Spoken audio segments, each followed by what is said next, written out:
agar tidak terjadi, maksudnya agar mengurangi penipuan-penipuan yang akan terjadi. Selamat malam teman-teman, apa kabar? Malam, baik. Malam Pak, baik.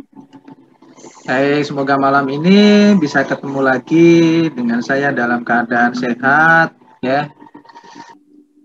Oke, ya. Dengan perkembangan yang sekarang, perkembangan teknologi yang setiap hari selalu berubah dan selalu meningkat, ya, maka ya penipuan itu juga ikut meningkat. Karena apa, ya? Karena apa? Karena tadi keingintahuan atau apa? Karena rasa penasaran. Ya. Namun peningkatan ini dia katakan apa? Tidak ada seorang pun yang mengetahui dengan pasti bagaimana perusahaan kalah menghadapi penipuan komputer. Tidak ada seorang yang tahu. Ya. Ada yang mengatakan, ya, ada yang mengatakan bahwa tindakan setiap orang apa? Tidak semua orang itu setuju tentang hal yang termasuk penipuan komputer. Ya. Sehingga apa? Sehingga kita tidak tahu pasti ya bagaimana kita mengalahkan penipuan itu. Karena ada yang tidak percaya gitu kan ya, tidak percaya. Habis juga itu apa? Banyak penipuan komputer yang tidak terdeteksi ya. Banyak juga yang tidak kelihatan. Nah, persentase penipuan yang tinggi tidak dilaporkan ya. Karena ada fakta ya atau ada yang sebagian kita lihat atau kita dengar adalah banyak hal penipuan komputer itu ya tidak dilaporkan. Nanti kita akan bahas lebih jauh ya. Habis itu dia katakan apa? Sebagian besar jaringan memiliki tingkat keamanan yang rendah. Ya. Karena memiliki apa? Memiliki tingkat keamanan yang rendah. Habis itu ya teman-teman ya dia katakan juga apa? Karena situs internet itu yang memberikan instruksi per langkah tentang bagaimana memulai kejahatan dan melakukan penyalahgunaannya.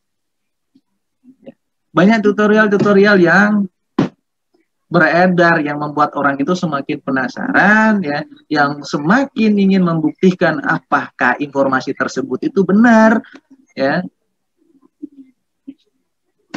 Yang paling penting juga adalah dia katakan apa? Penegakan hukum tidak mampu untuk mengikuti pertumbuhan jumlah penipuan komputer. Dan yang berikut adalah apa? Menghitung kerugian itu sangat sulit. Ya, karena apa? Karena tidak teridentifikasi, ya. Maka untuk menghitungnya itu juga cukup sulit. Ya. Dalam hal penipuan komputer ini memang cukup sulit untuk dihitung berapa kerugian yang diperoleh. Ya. Baik teman-teman, ya. Selanjutnya adalah terkait dengan apa? Selanjutnya terkait dengan klasifikasi penipuan komputer dalam sistem informasi akuntansi. Ya. Dalam sistem informasi akuntansi, ya, penipuan komputer ini dapat diklasifikasikan terkait dengan apa? Adanya penipuan input, ya, penipuan data, penipuan pemrosesan, penipuan perintah komputer, ataupun penipuan output. Penipuan input ini, ya, penipuan input ini seperti yang saya berikan contoh di awal tadi, yang berkaitan dengan apa? Yang berkaitan dengan apa? Menulis atau memberikan informasi dalam faktur penjualan, ya, itu tidak sesuai dengan harga yang sesungguhnya. Ya, harga sesungguhnya adalah 30, maka dibebankan kepada customer misalnya itu adalah harganya lebih dari itu. Ataupun sebaliknya, ya. Tadi saya berikan informasi juga atau berikan contoh misalnya adalah terkait dengan perolehan aset. Ya, perolehan aset dibebankan kepada apa? Akun biaya. Ya. Ini yang terkait dengan penipuan input. Atau yang berikutnya juga adalah terkait dengan ya, penjual yang sesungguhnya itu adalah 50 unit, maka ya data yang diinput itu adalah 40 unit. Penipuan proses ini yang berkaitan dengan banyak terkait dengan apa ya? Dia akan memerintahkan ya melalui perintah penipuan perintah ini dia akan melakukan penipuan proses, ya, dan sekaligus dia akan menipukan data. Dia akan menyalahgunakan atau memerintahkan komputer itu dengan salah. Contoh misalnya, yang seharusnya kas itu adalah masuk ya kepada aset, maka diperintahkan masuk kepada liabilitas. Ya. Sehingga apa yang akan terjadi ya? Jika itu terjadi maka ya data yang ada dalam pemrosesan ini tidak akan saling berkaitan. Ya. Atau yang berkaitan dengan apa? Penipuan output. Nah, penipuan output ini yang berhubungan dengan apa? Yang berhubungan dengan hasil dari sebuah proses akuntansi ini jika tidak berkenan untuk menunjukkan atau mempublikasikan hasil tersebut, maka dilakukan modifikasi. Itu yang berkaitan dengan penipuan output. Atau yang berikutnya adalah terkait dengan penipuan output ini misalnya produk jadi atau produk yang dihasilkan dari produksi itu adalah misalnya 50 unit ya, yang dihasilkan dalam satu hari itu adalah 50 unit ya. Dalam laporan produksinya itu yang dihasilkan adalah bukan lagi 50 unit melainkan 30. Sehingga ada peluang atau ada kesempatan untuk 10 unitnya untuk melakukan apa? Melakukan kecurangan. Ini yang berkaitan dengan apa? Yang berkaitan dengan klasifikasi penipuan komputer dalam sistem informasi akuntansi. Ya, ada penipuan input, ada penipuan data, ada penipuan proses, ya, penipuan perintah, habis itu penipuan output. Baik teman-teman, kita akan lanjut yang berkait dengan apa? Teknik penyalahgunaan. Ya, teknik penyalahgunaan ini dikatakan apa? Beberapa teknik yang umum ya yang berkait dengan penipuan teknik penyalahgunaan komputer. Ya, misalnya contohnya adalah terkait dengan menyamar atau meniru. Ya, menyamar atau meniru seperti aslinya gitu kan ya. Habis itu menjebol, mengacak data, ya, ada kebocoran data, pemalsuan, melanggar masuk, ya, dan lain sebagainya. Ya. Contoh yang terkait dengan apa? Saya lebih lebih menekankan ada beberapa ya yang terkait dengan yang teknik-teknik yang lebih umum ya, yang berkaitan dengan penyalahgunaan ini. Ya. Contoh terkait dengan melanggar masuk. Ya. Melanggar masuk ini yang berkaitan dengan apa? Ya. Contoh adalah ruangan server. Ya. Ruang server ini adalah tidak boleh diakses oleh semua orang. Yang bisa mengakses ruang server itu adalah hanya orang-orang atau orang IT yang memiliki komputer di sana. Ya.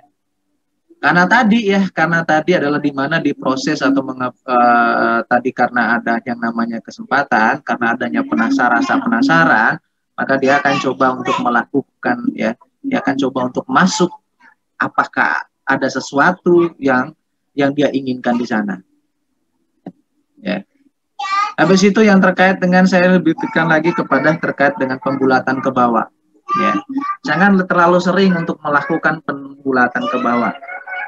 Pembulatan ke bawah ini yang berkaitan dengan angka-angka yang memang ya, angka-angka yang memang yang bernilai sen ya atau nilai ratusan rupiah.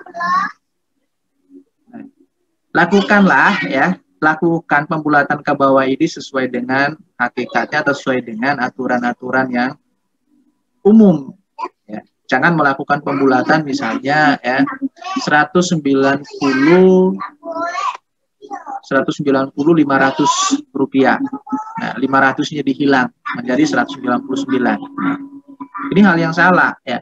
Karena nilai 500 ini adalah nilai yang bulat dan memiliki apa? Nilai material. Ya, yang bisa dibulati dulu misalnya 550,30 sekian atau 40 sekian. Atau misalnya yang pembulatan ke bawah itu yang boleh dilakukan jika misalnya 990 200 rupiah ya.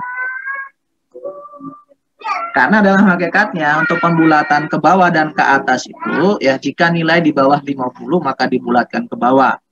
Jika di atas 50 maka dinilai dibulat ke atas. Maka ikuti aturan itu ya. Baik teman-teman ya. Baik teman-teman, yang berikutnya adalah terkait dengan ya kita sudah memahami terkait dengan apa-apa teknik umum dalam penyalahgunaan. Habis itu terkait dengan klasifikasi penipuan ya. Nah, yang perlu kita pahami lagi adalah terkait dengan apa? Dalam sistem informasi akuntansi ini kita harus memahami terkait dengan apa? Bagaimana kita mencegah dan mendeteksinya. Itu yang perlu kita pahami malam ini. Yang perlu kita pahami dalam materi ini adalah bagaimana kita mencegah atau mendeteksi agar ya penipuan ini tidak terjadi atau agar penipuan ini ya diminimalisir. Ya, ada beberapa hal ya yang perlu kita lakukan untuk apa? Untuk mencegah dan mendeteksinya. Yang pertama adalah kita akan membuat penipuan itu lebih jarang terjadi. Ya. Yang kedua adalah kita akan meningkatkan kesulitan untuk melakukan penipuan. Habis itu yang berkaitan kita akan memperbaiki metode deteksinya. Habis itu mengurangi kerugian akibat penipuan. Dan yang terakhir yang perlu dilakukan adalah apa? Menuntut dan memenjarakan pelaku penipuan. Ya. Yang pertama di sana dia katakan apa? Membuat penipuan itu lebih jarang terjadi. Ya. Bagaimana ya? Atau apa maksudnya gitu kan? Atau seperti apa yang dilakukan agar apa? Agar lebih jarang terjadi. Dalam hal ini adalah maka yang perlu dilakukan itu adalah selalu mengatur para pegawainya itu yang merasa tidak puas. Ya. Atau menegur ya, menegur jika ada karyawannya yang merasa kurang puas. Ya, dengan apa? Dengan misalnya dengan imbalan yang diperoleh.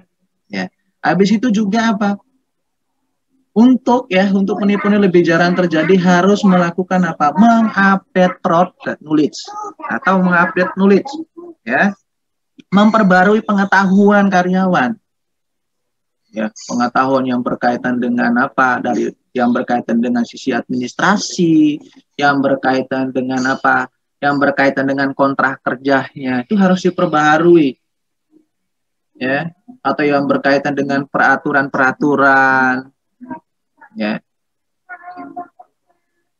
Habis itu juga agar apa? Agar penipuan lebih sering terjadi, ya gunakanlah software yang berlisensi ya atau software-software yang legal. Ya, jangan menggunakan software-software dalam perusahaan ya yang ilegal. Contoh misalnya Microsoft. Ya, gunakanlah Microsoft yang ori ya untuk kepentingan operasional perusahaan.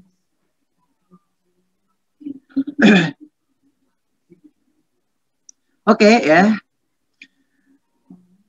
Habis itu teman-teman yang berkaitan dengan apa? Meningkatkan kesulitan untuk melakukan penipuan. Ya. Hal yang harus dilakukan itu meningkatkan kesulitan untuk melakukan penipuan. Dengan cara apa gitu kan ya? Untuk meningkatkan kesulitan dan melakukan penipuan ini. Ya. Dengan cara apa? Mengembangkan sistem pengendalian internal yang lebih solid. Ya. Habis itu juga apa juga ya? Harus adanya pemisahan tugas dan tanggung jawab. Ya. Tidak adanya double job. Ya. Jika ada double job, maka ya orang akan apa? Lebih cenderung untuk melakukan pelanggaran. Karena merasa apa? Merasa pekerjaannya overload dan tidak sesuai dengan apa? Tidak sesuai dengan imbalan yang diterima. Ya.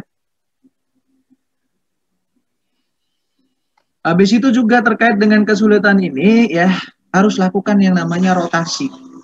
Ya, harus ada pergeseran ya, perpindahan posisi. Ya, lakukan rotasi ataupun lakukan apa ya? Regenerasi ya. Harus ada perubahan, peremajaan ya, peremajaan dalam apa? Hal kepemimpinan ya. Mungkin yang lebih tua sudah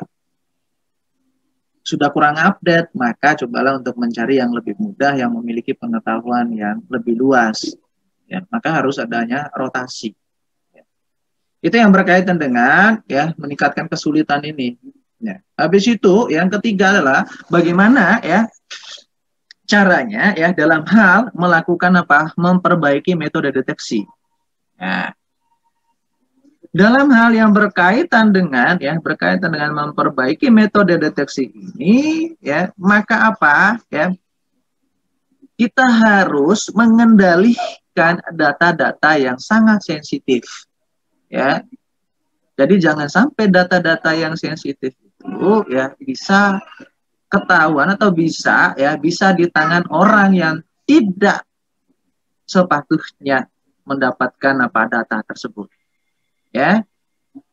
Habis itu apa terkait dengan memperbaiki metode deteksi ini ya kita juga harus mengupdate terkait dengan informasi-informasi yang mengancam ya misalnya informasi hacker ataupun informasi terkait dengan tadi ada penjebolan, informasi terkait dengan virus-virus yang terbaru ya. Itulah ya hal yang perlu dilakukan dengan apa memperbaiki metode deteksi. Habis itu yang berkaitan dengan apa? Berkaitan dengan mengurangi kerugian akibat penipuan. Ya, dia katakan apa? Untuk mencegah dan mendeteksi penipuan itulah mengurangi kerugian akibat penipuan. Nah, mengurangi kerugian akibat penipuan ini ya dengan cara apa? Dengan cara menggunakan jaminan asuransi yang memadai. Ya. Jadi dalam hal ini adalah ya aset-aset yang dimiliki harus diasuransikan sehingga jika terjadi bencana alam atau terjadinya penipuan maka masih diterselamatkan dengan adanya asuransi. Ya. Habis itu juga ya, untuk mengurangi kerugian akibat penipuan ini juga ya, data-data yang sensitif tadi atau data-data yang sangat penting yang berkaitan dengan keuangan harus di backup ya atau harus disalin ya. Jangan disimpan dalam satu draft aja ya. Jangan disimpan dalam satu hard disk aja. Ya. Jadi harus ada backup. Sehingga kita kehilangan atau datanya virus ya kena virus ya maka ya masih kita terselamatkan ya masih diterselamatkan atau mungkin ya kita menyimpan data masternya atau aslinya ya jangan disamakan dengan komputer yang kita gunakan. Itu salah satu cara ya dalam hal terkait dengan mengurangi kerugian akibat penipuan ya. Habis itu juga terkait dengan apa ya terkait dengan mengurangi akibat penipuan ini juga ya paling tidak ya kita harus menggunakan semua peralatan-peralatan yang dikerjakan. Contoh komputer yang digunakan itu jangan menggunakan laptop pribadi ya, laptop milik pribadi ya. Semua yang digunakan yang berkaitan dengan pekerjaan itu harus ya menjadi inventaris kantor atau inventaris perusahaan atau menjadi aset ya. Sehingga kita tidak diperkenankan untuk membawa keluar masuk aset tersebut. Ya.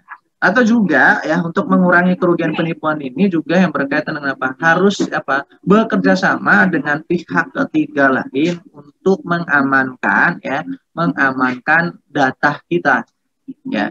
Contoh misalnya antivirus pihak ketiga misalnya ya. Kalau misalnya kita merasa dari software bawaannya kurang aman ya maka kita harus menggunakan pihak ketiga untuk membantu ya menjaga keamanan. Oke teman-teman yang berikutnya adalah terkait dengan menuntut dan memenjarakan pelaku penipuan. Nah, dalam hal menuntut dan memenjarakan pelaku ini ya ada beberapa hal yang memang perlu kita harus perhatikan di sini ya. Harus ada beberapa hal yang perlu kita perhatikan ya, di mana ya dia katakan sebagian besar dalam hal penipuan komputer ini tidak dilaporkan dengan berbagai macam alasan ya. penipuan komputer tidak dilaporkan. Ya. Sehingga jika tidak dilaporkan, maka tidak dipenjara. Ya. Dengan alasan apa? Ya, dengan alasan apa? Ya, karena ya tadi dikatakan di awal itu adalah ya penipuan komputer ini sulit dideteksi atau belum terdeteksi. Ya. Atau juga yang berkaitan dengan apa? Ya, perusahaan ya atau entitas itu ya segan untuk melaporkan kejahatan tersebut. Ya, karena apa segan untuk melaporkan? Misalnya, ya, hal ini tidak dilakukan karena apa? Karena kerugian yang derita akibat penipuan ini mungkin lebih besar ya, lebih besar biaya yang dikeluarkan untuk menyelesaikan persoalan tersebut. Ya, misalnya contoh, ya, kerugian yang dilakukan atau yang terjadi akibat adanya penipuan ini adalah misalnya 50 juta. Namun ya, biaya yang dikeluarkan untuk menyelesaikan persoalan tersebut adalah misalnya 80 juta. Ya.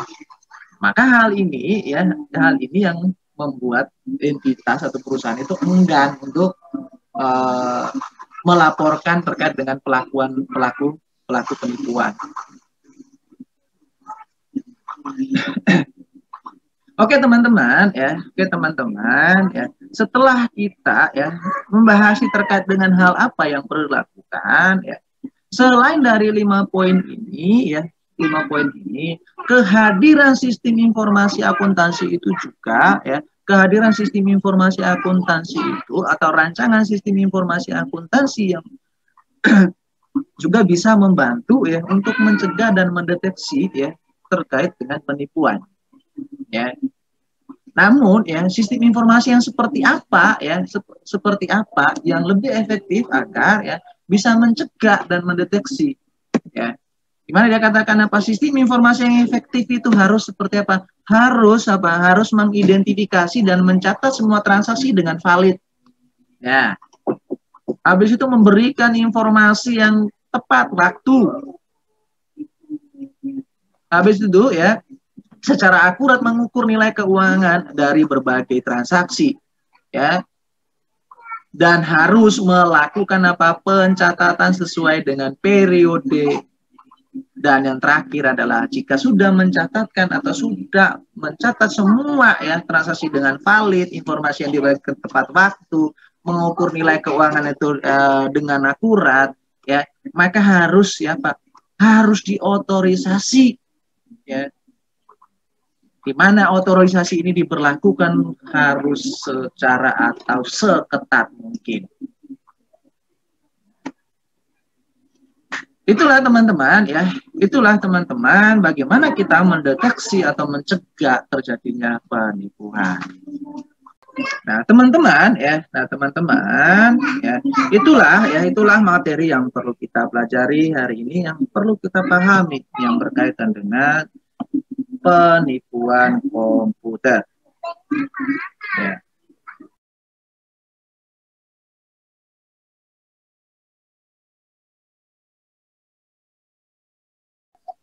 Sehingga dengan demikian saya akhiri untuk pertemuan kita hari ini. Assalamualaikum warahmatullahi wabarakatuh. Waalaikumsalam warahmatullahi wabarakatuh. Terima kasih Pak. Baik, terima kasih.